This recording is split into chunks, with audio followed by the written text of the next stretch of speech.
Alhamdulillahi nahmaduhu wa nasta'inuhu wa nastaghfiruhu wa nu'minu bihi wa natawakkalu alaihi wa na'udzu billahi min shururi anfusina wa min sayyiati a'malina.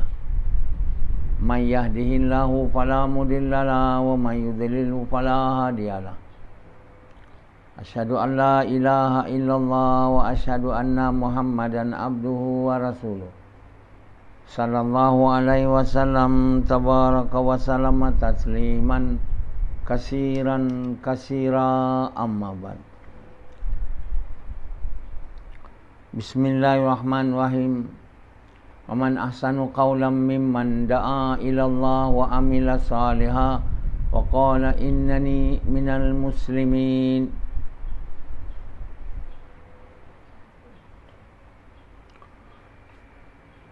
Tuan-tuan, bapa-bapa sekalian dan ibu-ibu sekalian,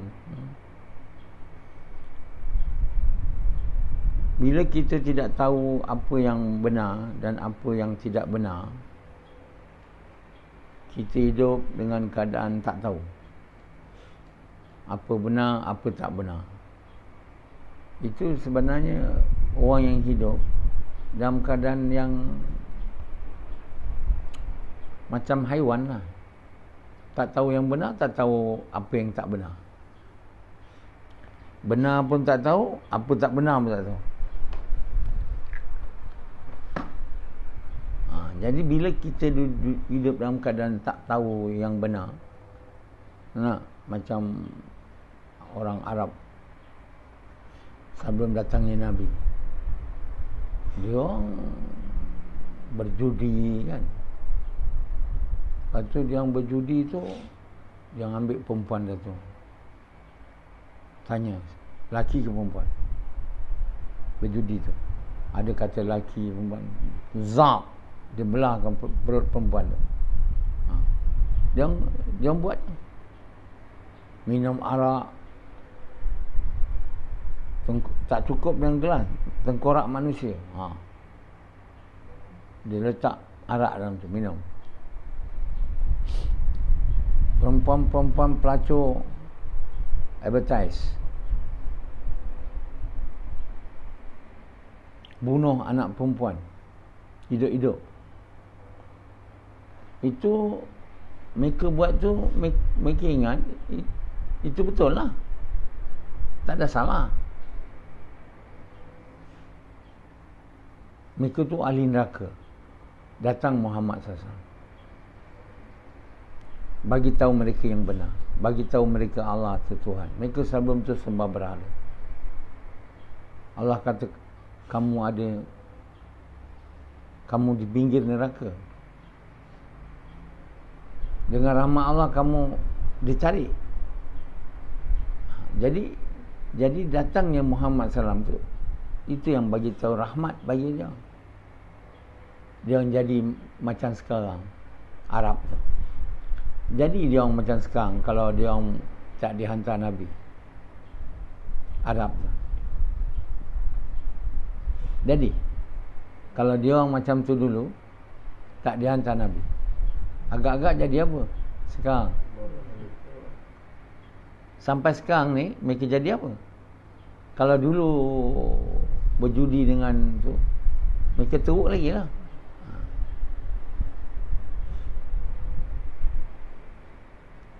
Jadi itulah Allah bagi tahu datangnya Muhammad pada kamu tu, datangnya rahmat.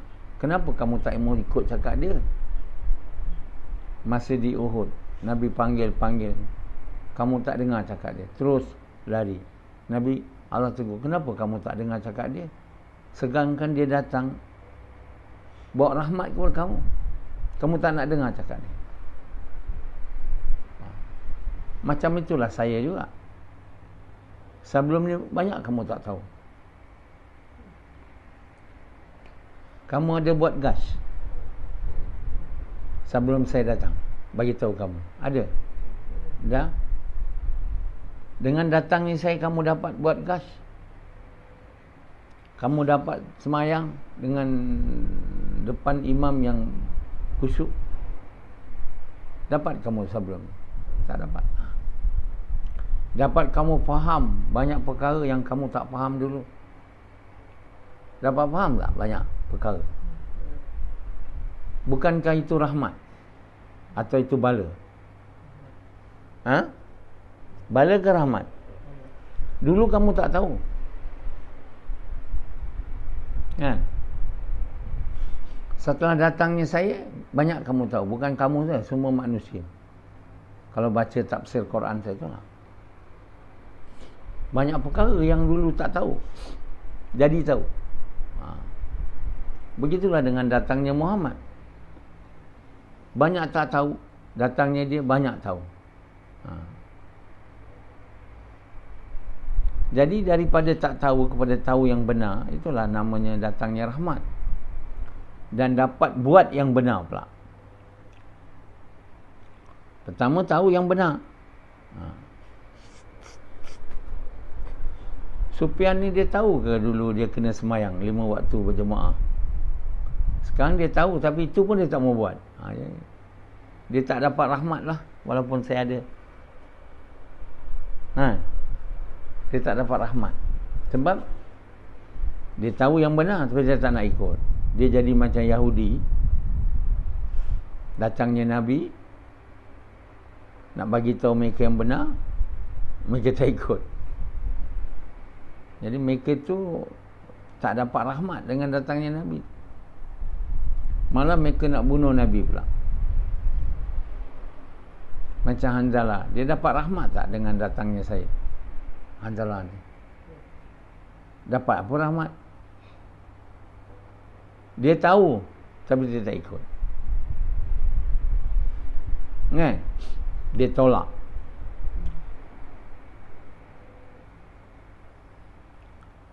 Boleh Hanzalah gas pagi-pagi kalau dia tak tahu saya. Dia akan jadi macam orang lain lah, tidur. Ya tak? Jadi inilah sebenarnya rahmat. Yang kalau kamu nak tahulah, bukannya dapat makan sedap, dapat makan sedap, dapat bersetubuh, itu je rahmat. Itu rahmat kecil kan. Sebab itu Allah bagi tahu pada sahabat supaya memuliakan Nabi. Jangan sebut nama Muhammad saja, Muhammad sallallahu alaihi wasallam. Sebut nama Muhammad,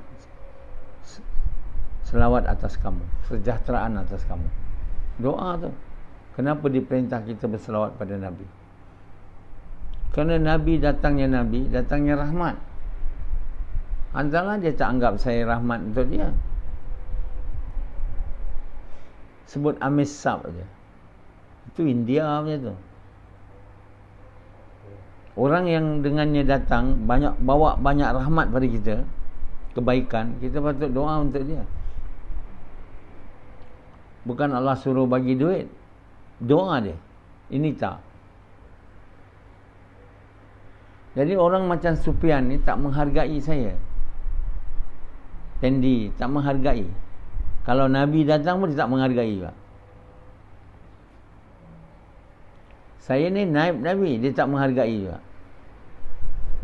Jadi bila tak menghargai, tak dapatlah rahmat tu. Yang dia didatangkan untuk rahmat. Wa ma arsalnaka illa pada Nabi rahmatan lil alamin. Tidak ku hantar kau wahai Muhammad melainkan untuk rahmat. Datangnya Muhammad ni banyak benda kita tahu. Boy, yang benar, yang sebelum ni kita tak tahu. Rahmat yang Allah bagi ni bukan saja ni Nabi SAW. Pertama dia baca Quran dekat kita. Lepas tu dia suruh kita buat perintah yang boleh islahkan kita. Kemudian dia ajar kita hikmah. Dia ajar kita perintah-perintah Allah. Itulah rahmat dia. Jadi rahmat yang sekarang ni melalui saya, kamu tahu makna Quran kalaulah kamu baca Arab dia dan terjemahan dia. Tapi kamu tak faham dia Quran tu. Allah bagi melalui saya, kamu faham banyak perkara. Sehingga 84 kitab ditafsir. Satu kitab 350 muka surat. Berapa banyak ditulis tu? 84. Pernah ada Quran ditulis macam ini punya banyak? Pernah? Tak pernah. Ibnu Katsir 10 kitab aja. Yang selama ni yang ada pada manusia. Ibnu Katsir itu pun tak dibaca sangat. Jadi Sufyan ni orang yang tak bersyukur. Sangat tidak bersyukur. Kan? Jadi apa dia jadi? Dia jadi kerbau ajalah. Kerbau atau lembu. Atau zirafah, kan? Dulu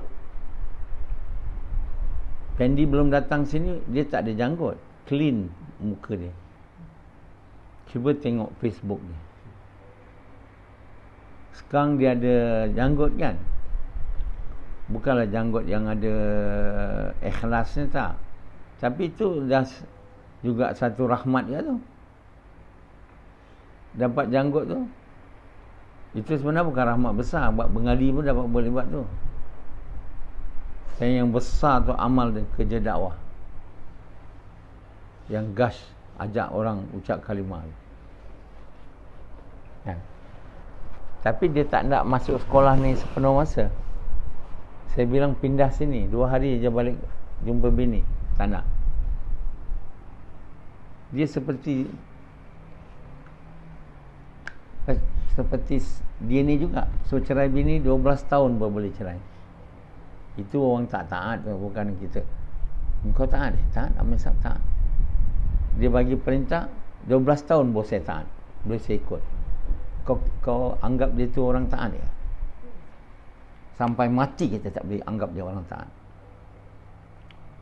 Kalau kata Yazid tu taat orangnya, iya ke? Disuruh cerai bini 12 tahun baru amal. 12 tahun, bukan 2 hari baru boleh amal. 12 tahun. Agak-agak orang taat ke? Boleh disebut orang taat ke tidak? Tak boleh. Tak boleh disebut. Dan perangai itu berterusan. Bukan saja bab cerai bini, semua perkara. Jadi degil sedegil-degilnya. Ini tidak bersyukurlah. Tidak bersyukur dengan nikmat Allah tu, menghantar saya tu. Saya ni datang sebagai rahmat juga bagi seluruh manusia, seperti mana Nabi Muhammad dihantar. Sebab banyak tak tahu jadi tahu. Banyak ikut yang salah sebelumnya, ikut yang betul. Itulah nama rahmat. Dari masuk neraka, masuk syurga. Apa dia makan, minum, dapat duit banyak, dapat rumah, dapat apa? Itu rahmat apa? Itu kamu tak faham. Rahmat ni dapat tahu yang benar dan berbuat yang benar. Sehingga Allah suka dan buat kita selamat dari neraka, masuk dalam surga. Baik itu Allah ingatkan sahabat bila mereka tak ikut Nabi. Kamu berada di pinggir neraka. Nabi tarik kamu.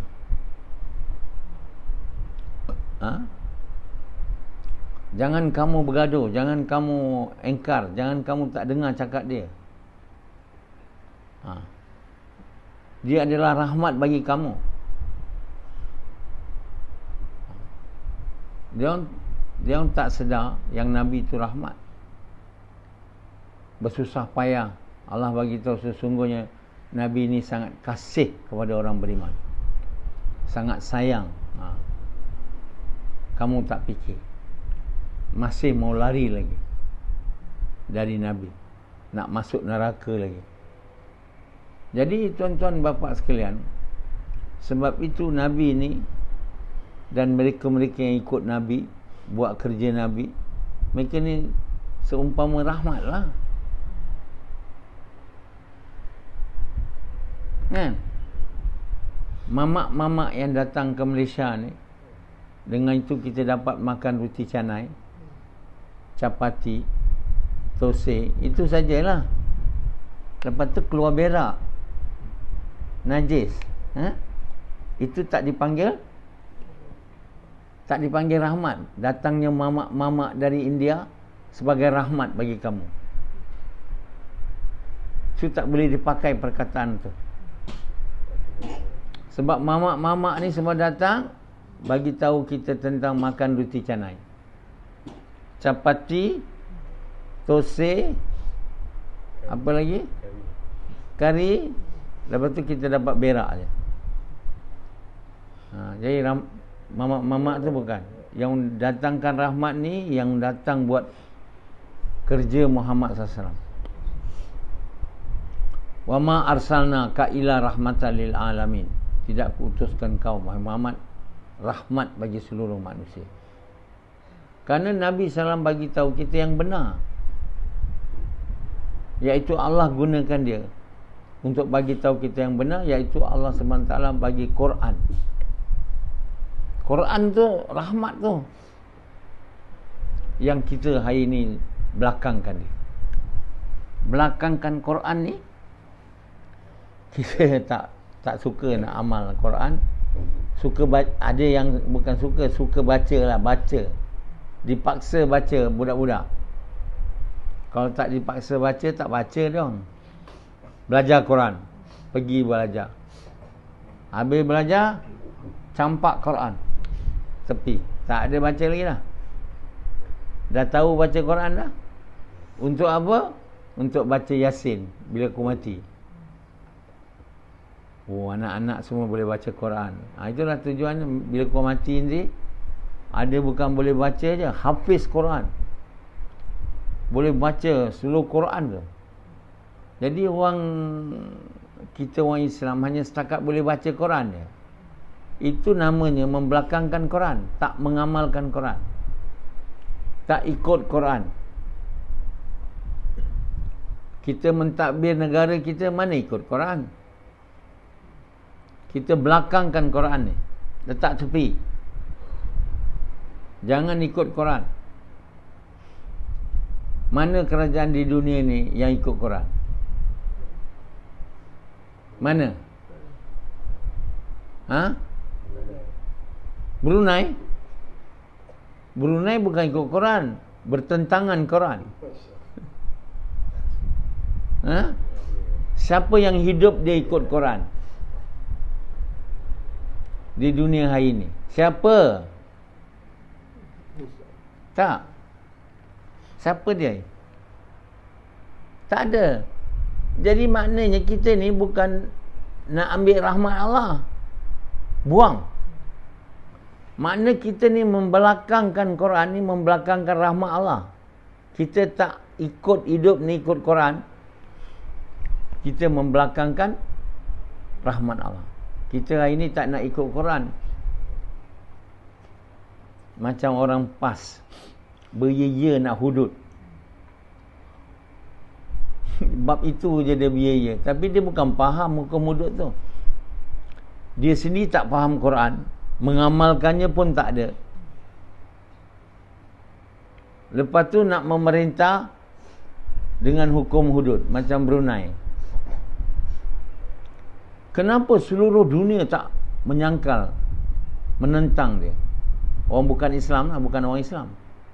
Satu ulama seluruh dunia tak ada mengatakan Sultan Brunei itu dia nak rejam sampai mati, bukan saja orang yang dah kahwin berzina, tapi LBGT juga. Orang hubungan sejenis. Mana Sultan Brunei, ulama-ulama Brunei itu yang buatkan undang-undang tu dapat kat mana? Tak ada pun dalam Quran. Tapi direjam juga sampai mati. Bukan saja orang hubungan sejenis, orang tu pun direjam sampai mati. Sedang itu semua tak ada dalam Quran. Jadi boleh kita kata orang kerajaan Brunei memerintah ikut Quran? Boleh ke? Yang dikata ikut Quran pun tak ikut Quran. Kan? Jadi kita ni semuanya membelakangkan Quran, maknanya membelakangkan rahmat Allah. Ini orang sibuk. Hari ni zaman dah dekat akhir dah dunia ni. Macam-macam peristiwa akan berlaku. Sebahagian orang Islam percaya untuk selamat waktu ini kena ikut Mahdi. Kita membuat persiapan menunggu Mahdi. Apa dia orang buat? Dia orang belajar naik kuda. Ada satu ustaz tu dia simpan kuda. Cantik kuda dia. Saya tanya dalam Facebook tu, nak menunggu Mahdi ke? Pedang, belajar memanah. Kerana jalan selamat akhir zaman ialah ikut Mahdi. Dia ni ikut Quran ke ikut apa ni? Yang dia cakap ni, ikut Quran ke tidak? Bukan. Mana ayatnya? Hadis tak? Ada ikut hadis. Akhir zaman selamat ikut Mahdi. Itu tafsiran mereka je. Jibril bagi tahu pada Nabi akan banyak fitnah datang. Nabi tanya Jibril, apa jalan keluar? Jibril jawab, Quran. Quran bukan letak Quran, amal Quran lah. Itu baru kita nak menyelamat diri dari fitnah. Bukannya ikut Mahdi. Mahdi tu kalau ada pun kena ikut Quran. Tak ikut Quran tak Mahdi. Ini Quran semua tak faham. Main pedang, main kuda, memanah. Akhirnya masuk sukan memanah Olimpik. Dah pandai sangat memanah, tak jadi ikut Mahdi. Jadi tuan yang mulia, orang hari ini membelakangkan Quran, sedangkan Quran tu menyelamatkan kita dari fitnah. Kalau kita nak selamat diri kita daripada fitnah akhir zaman ni, kita kena ikut Quran, bukan ikut Mahdi. Ni sibuk ikut Mahdi. Maksud ikut Quran ni maknanya amal Quran lah. Dan sebelum nak amal Quran, kena faham Quran. Nak faham Quran ni, kena ada iman kuat. Nak iman kuat ni, kena buat kerja Nabi. Sebagai kerja kita nombor 1. Apa dia kerja Nabi? Kerja mengajak manusia kepada Allah. Mengajak manusia yang belum mengucap kalimah ni diajak mengucap kalimah. Yang dah mengucap kalimah diajak taat perintah Allah. Perintah nombor 1, nombor 2 dia orang kena buat ialah pertama, menunaikan hak mengucap kalimah, iaitu kerja mengajak manusia kepada kebaikan, mencegah kemungkaran.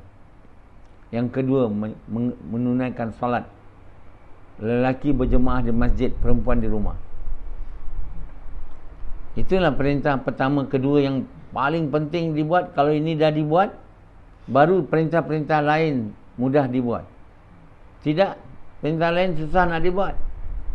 Kalau dibuat dia tak betul. Jadi semua ilmu-ilmu yang kamu dapat daripada saya ni, inilah rahmat. Itulah dia rahmat, tahu tak? Bukan makan cempedak. Dapat makan pagi nanti mi goreng. Oh, ini rahmat.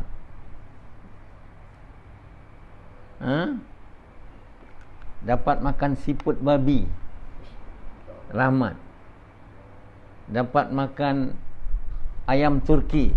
Mana ada rahmat itu? Allah bagi itu kepada orang kafir. Fir'aun, Namrud, Semua bagi makan banyak, bagi dunia banyak. Macam Muhammad Salman tu, Muhammad bin Salman tu, Raja muda Saudi tu, harta dia diwarisi 11.4 trilion. Ini belanja 1 bilion pun dah banyak. Dia terlalu banyak duit, terlalu banyak. Mana? Apa yang dia tak mau boleh dapat daripada benda-benda kat dunia ni? Tapi itu bukan rahmat tu. Itu bukan rahmat, tahu tak? Tapi semua orang tak yang itu. Yang bukan rahmat ni semua tak. Yang rahmat ni dibelakangkan. Segala rahmat daripada segala rahmat ialah Quran dan datangnya Nabi tu menterjemahkan Quran tu secara amali. Kena diikut, itulah namanya sunnah. Sunnah dan Quranku. Kata Nabi SAW, kamu tidak akan sesat kalau kamu ikut dua perkara, Quran dan sunnahku. Sebenarnya satu perkara je tu.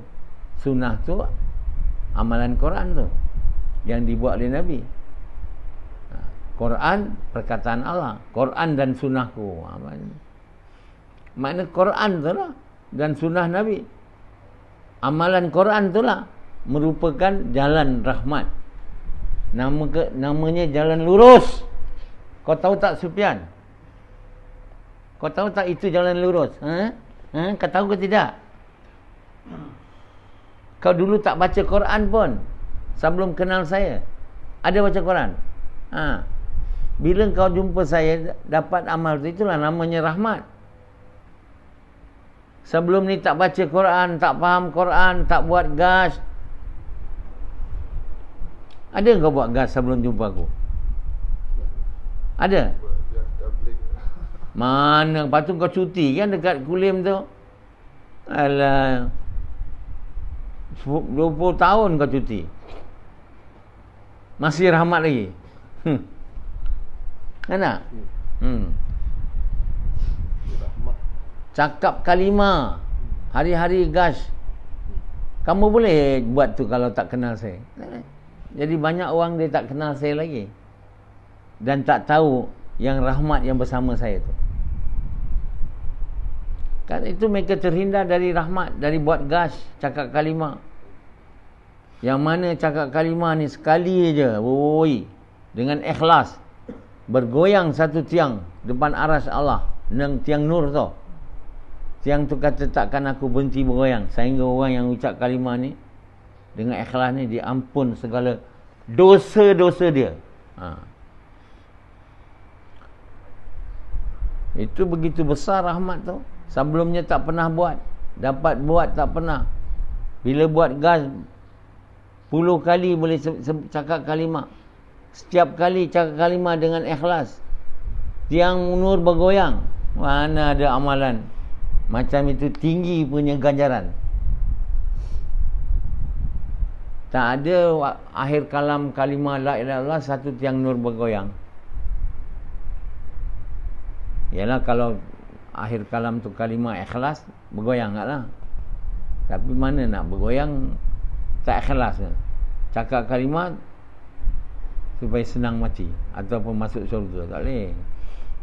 Yang ikhlas ni cakap kalimah untuk sukakan Allah. Tak perlu nak tunggu waktu nak mati cakap kalimah ni. Hai-hai mau cakap kalimah ni. Ulang kali mau cakap.